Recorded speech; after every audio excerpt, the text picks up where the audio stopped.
আপনি কি জানেন সূর্য মারাত্মক জোরে চিৎকার করে মেঘের মতো আওয়াজ বা গর্জন করে শব্দ করে? আমি বললে আপনি কি বিষয়টি বিশ্বাস করবেন?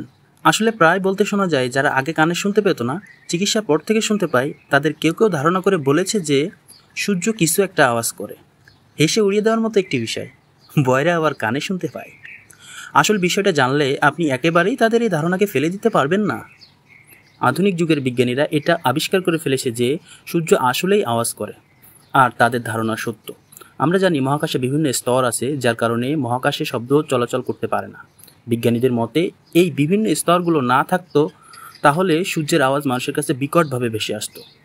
বিজ্ঞানীরা এমনই একটি শব্দের আওয়াজ রেকর্ড করেছে, সেটি শোনার আগে এই বিষয়টি জেনে নিন।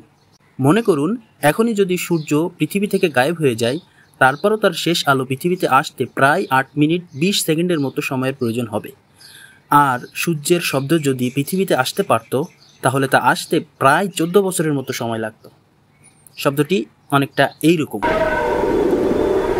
এখন আপনার কি মনে হয়, মহাকাশের বিভিন্ন স্তরগুলো কি মানুষের জন্য আসলেই উপকারী?